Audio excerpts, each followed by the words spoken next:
Yoshlar Yangi O'zbekistonning ertangi tayanchi. Kuni kecha Milliy gvardiya Temurbeklar maktabi va Harbiy musiqa akademik litseylari o'quvchilari vatanimizga, xalqimizga va prezidentimizga sadoqatli mard farzand bo'lishga baralla va'da berishdi. Hozir shu haqda. Amir Temur xiyoboni xalqimiz uchun katta iftixor manbai va milliy g'urur baxshida etadigan maskan bo'lib, bu muqaddas joyda vatanga sadoqat va'dasini bermoq yosh avlodning yangi O'zbekiston taraqqiyoti yo'lidagi yuksak maqsadlar sari qadam qo'ymog'idir. Milliy gvardiya Temurbeklar maktabi va Harbiy musiqa akademik litseylari o'quvchilari ana shunday baxtli yoshlardan desak mubolag'a bo'lmaydi. Ular o'zlarining o'quvchilik va'dalarini ushbu maskanda amalga oshirishdi.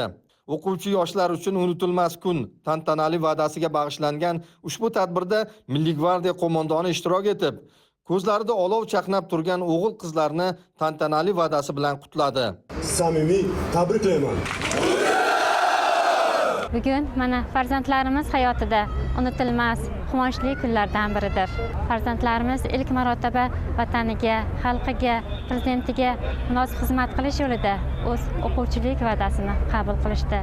Bular orasida mening ham farzandim dadasining izidan borib, shu harbiy sohani tanlagandan juda ham faxrlanaman.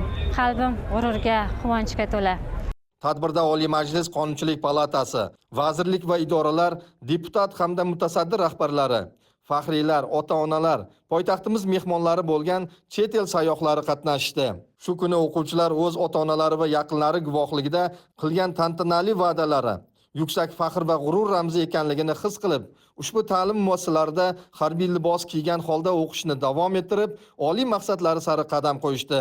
Va'da beraman. Va'da beraman. Va'da beraman. Va'da beraman. Va'da beraman. Va'da beraman. Buyuk davlat arbobi va sarkarda Sohibqiron Amir Temur nomi bilan atalgan maktab o'quvchisi bo'lish baxtiga muyassar bo'lgan o'g'lonlarimiz Temurbeklar safida bo'lmoq uchun bir qator maxsus sinov va imtihonlardan muvaffaqiyat bilan o'tdik. Mana shunday tantanali kunda keng jamoatchilik qarshisida faxr bilan Temurbeklar maktab o'quvchisining va'dasini qabul qildik.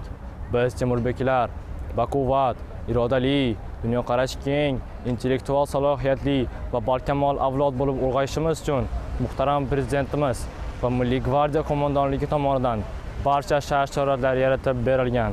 Mana shunday tantanali kunda keng jamoatchilik qarshisida faxr bilan Temurbeklar maktabi o'quvchisining va'dasini qabul qildik. Kelajakda biz Temurbeklar maktabi o'quvchisining tahsilini tugatganimizdan keyin Jamoat xavfsizligi universiteti kursanti bo'lishga va'da beramiz.